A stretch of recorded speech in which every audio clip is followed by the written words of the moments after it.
राम रघुवर की प्राण प्रिया भजो रे मन सिया सिया। राम रघुवर की प्राण प्रिया भजो रे मन सिया सिया। श्री आचार्य महाप्रभु की जय। हमारे आचार्य महाप्रभु अनंत श्री प्रेम अवतार पंच रत्नाचार्य श्रीमद स्वामी राम देवाचार्य महाराज के द्वारा विस्तृत विनय भक्ति के पद क्रमण 138 की व्याख्या श्रवण करें। इस पद में हमारे आचार्य महाप्रभु ने श्री राज जोड़ी जी से प्रार्थना किया है कि हे राज जोड़ी जी, अब आप ये बताइए कि आपको छोड़ कर के किसकी शरण में जाए। मेरा संसार में कोई नहीं है, ना पिता है, ना माँ है, ना बाप है, कोई नहीं। तो जिस तरह से आपने जैन की रक्षा किया उसी तरह की रक्षा आप मेरी करिए।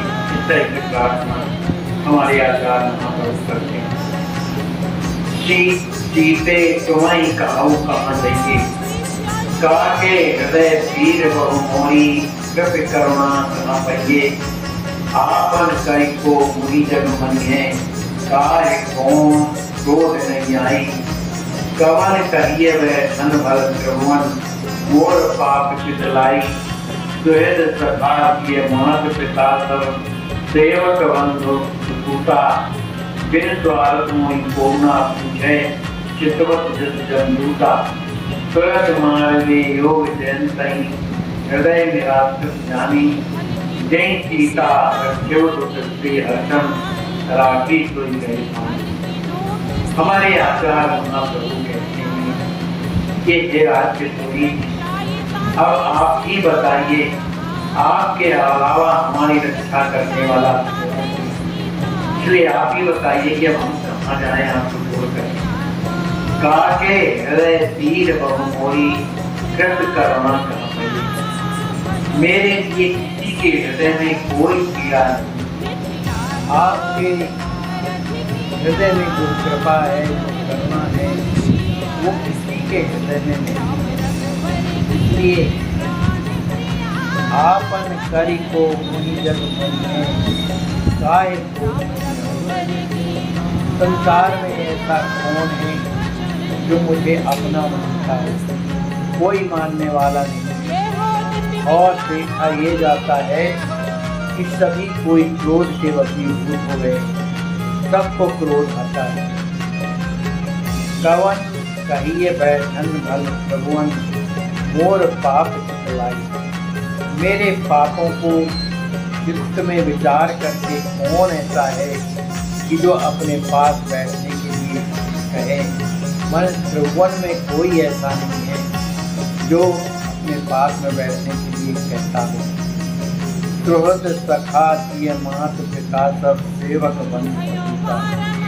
चाहे वो मित्र हो, चाहे सखा हो, चाहे पत्नी हो, चाहे माता हो, पिता हो, चाहे सेवक हो, चाहे भाई हो, और चाहे पुत्र ही क्यों ना हो।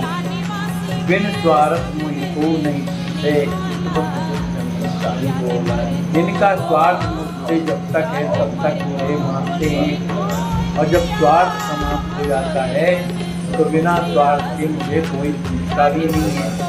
अब मुझे इस तरह से देखते हैं जैसे जमदूत आ गया, इस तरह का देखते। तुरंत मारवे योग जयंत ही, हृदय निराश्रित जानी।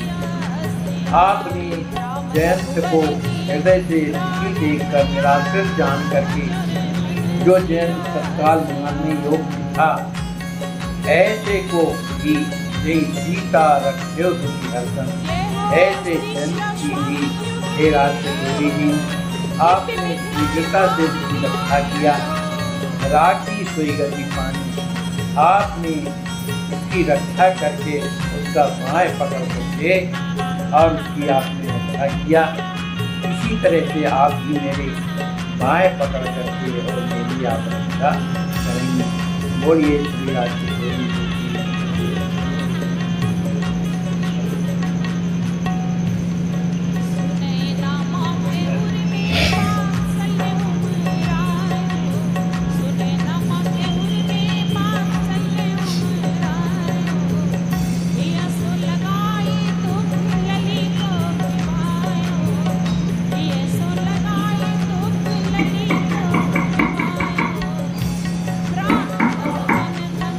बोलिए श्री सीताराम नाम महाराज की जय।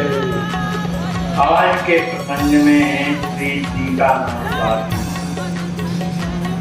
सीतानाथ जी महाराज की जय हो। ये गोवर्धन में रहते थे और पहले आश्रम था इनका उत्कल में रहते थे। सीतानाथ दास बाबा महाराज वगैरे के नहीं थे, लेकिन अत्यंत सरल और उदार। वे वहां से आकर के गोविंद कुंड गोवर्धन में श्रीनाथ जी के मंदिर के उत्तर तरफ एक कुटिया उन्होंने बना दी। शेष रात्रि में ही वो स्नान कर लेते, 3 बजे रात को ही स्नान कर देते थे। फिर इसके बाद भगवान के सामने बैठ करके लगातार 5 घंटे रोते हुए नृत्य किया करते। उनके पश्चात तुलसी की सेवा करते थे। श्रीनाथ जी के सम्मुख उत्कल आसन में रो के प्रार्थना करते थे।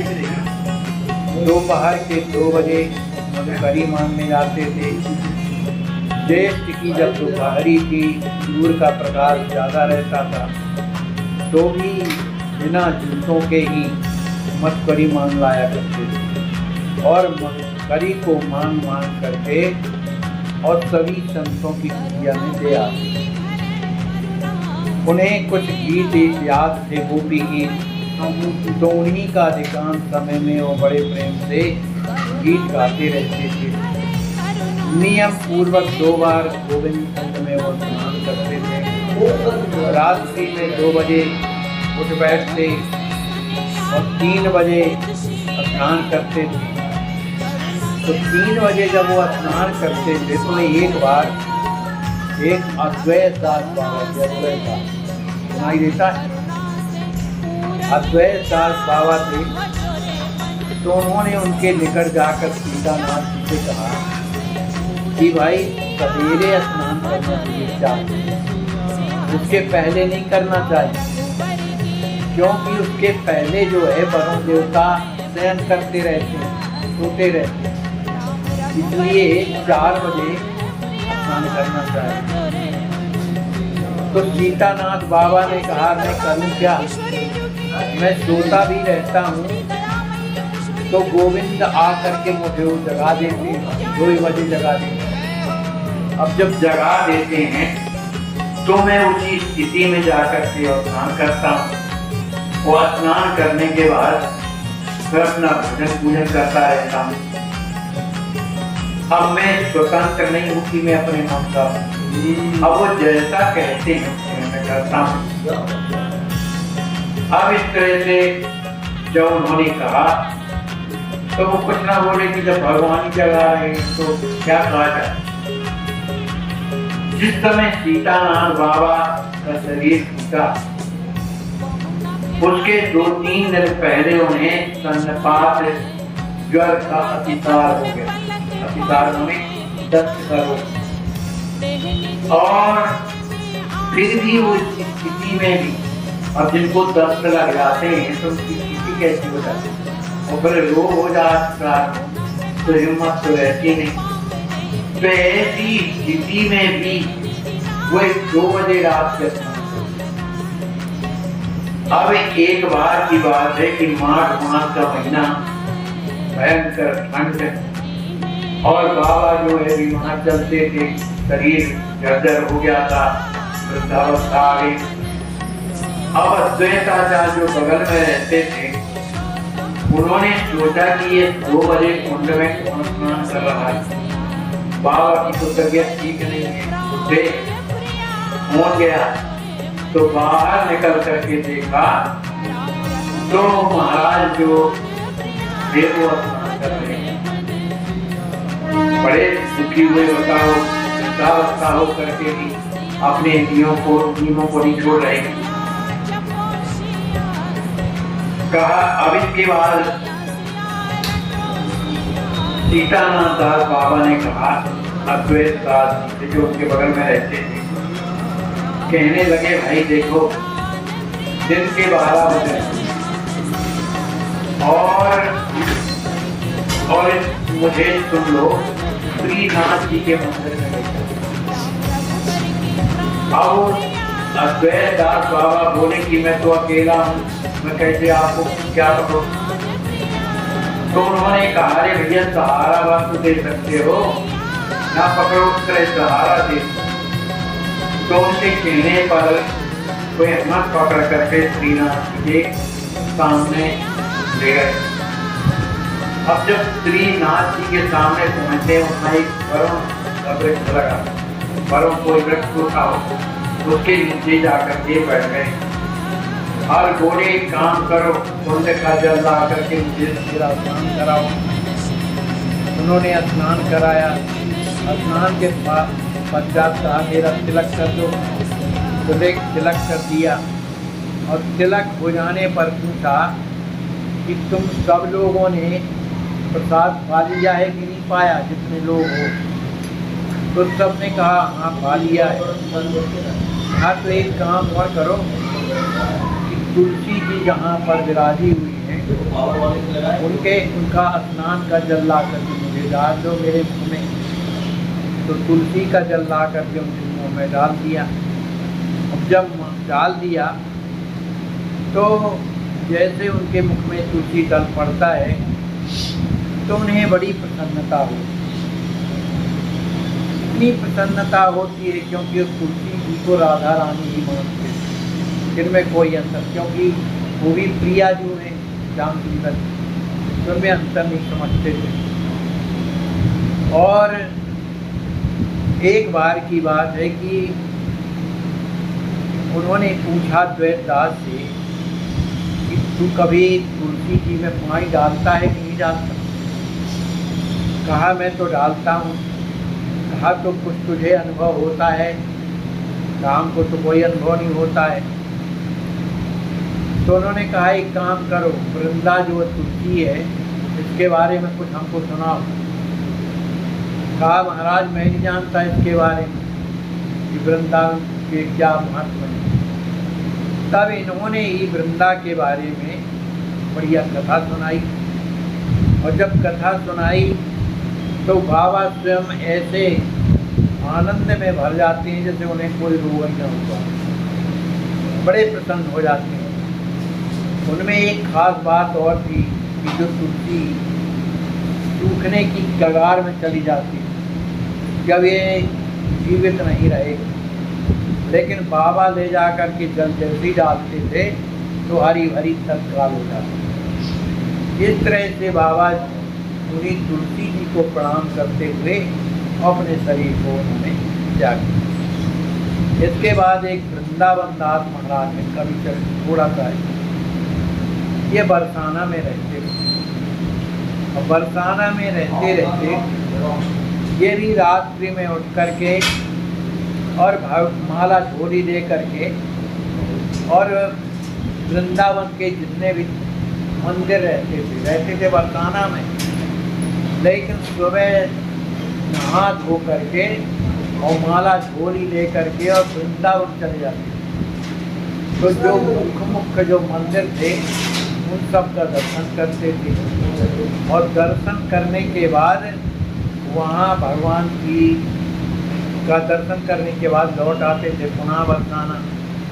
और जब संध्या का समय होता था तब वो गरी मांगा करते थे। ऐसा उनका नियम चलता था।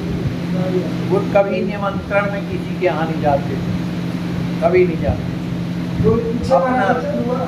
अपना रात दिन जो है भजन करते रहते। तो एक बार की बात है कि जब ये वृंदावन जाते हैं तो गोविंद मंदिर में बहुत बड़ा उत्सव हो रहा है, भंडारा हो रहा था। लोग उन्हें पहचानते ही थे कि अच्छे संत हैं। तो हाथ जोड़ के प्रार्थना किया, महाराज आप भी बढ़िया रात पा लीजिए, यहाँ पर भंडारा हो रहा है। कहा भैया हम भंडारा नहीं पाया करते, लेकिन भक्त पीछे पड़ गए, अरे महाराज इधर सब भगवान का प्रसाद है, खा लीजिए थोड़ा बहुत। कहा भैया हम एक बार बता दीजिए कि हम प्रसाद भंडारा का नहीं पाते, अमर करीम बाप पाया करते हैं।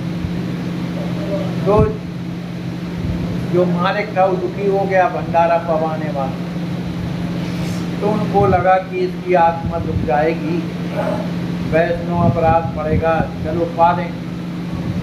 तो भंडारा वहाँ पा करके जैसे ही आते हैं वो अपने आश्रम में पहुँचते हैं। जब दूसरे दिन का जो नियम था, सुबह उठ करके स्नान करते और स्नान करने के बाद फिर माला झोली उठाते और माला झोली उठा करके अपना नाम जपते हुए वृंदावन जाते। लेकिन उस दिन क्या हुआ कि माला झोली उठाई टांगी, लेकिन उनका जो अंगूठा था वो हिल नहीं रहा था, एकदम अकड़ गया था, वो मुड़ता ही नहीं था, स्थिर हो गया बिल्कुल। अब तो बड़े दुखी हुए, अब माला कैसे जपें भाई, बड़े दुखी हो गए। तो दौड़ते दौड़ते एक संत मनोहर दास बाबा थे, उनके पास गए और रोने लगे, महाराज मेरा सब कुछ चौपट हो गया। अरे क्या चौपट हो गया? महाराज आज हाथ नहीं चल रहा, अंगूठा ऐसा जड़ हो गया है, ऐसा जड़ हो गया है कि वो चलता ही नहीं है। मेरा भगवान का नाम छूटा जा रहा है, मुझे बड़ा दुख लग रहा है। तो मनोहर दास बाबा ने पूछा कि ये बताओ तुम कल कहाँ गए? कहा कल गोविंद मंदिर गया था। कहा तो वहाँ भंडारा पाए रहे? कहा हाँ। कहा तो किसका भंडारा था वो? कहा ये हमको नहीं मालूम है, वैष्णव लोग मेरे पीछे पड़ गए तो मैंने पा लिया। कहा जा करके पता लगाओ वो भंडारा किसका था। जब वहाँ जाते हैं गोविंद मंदिर में, पुजारी से पूछते हैं कि भैया कल का भंडारा किसका था, उसने बताया कि एक बेस्या का भंडारा। अब जब बेस्या का भंडारा सुना तो दौड़ते दौड़ते आए राम मनोहर दास बाबा के पास। अरे महाराज वो तो बेस्या का भंडारा था। कहा यही कारण है कि तुम्हारा जो है अंगूठा अकड़ गया। अरे तुम जैसे महात्माओं को भंडारा नहीं पाना चाहिए, क्योंकि तुम लोगों को ये सब पछता नहीं। ऐसा जब कहा तो महाराज वो तो ठीक है, अब खाए, अब उसके लिए क्या करें? कहा इसी कुंड में स्नान करो।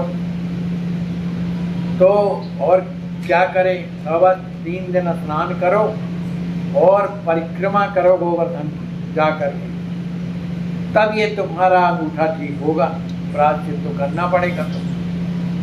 तो बाबा बेचारे उसी कुंड में स्नान करते और फिर दौड़ करके गिरिराज की परिक्रमा करते।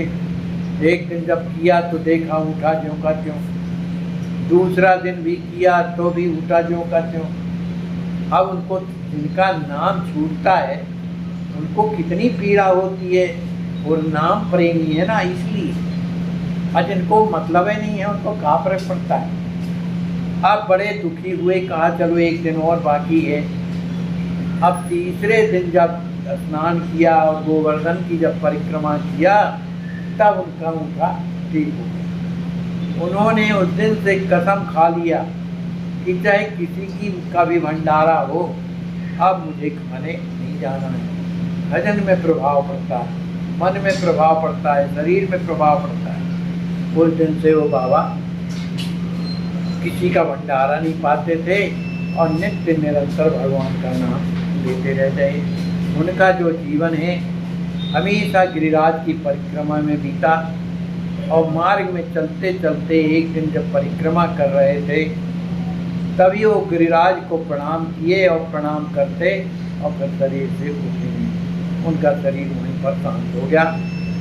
बोलिए श्री सीताराम जी महाराज की जय।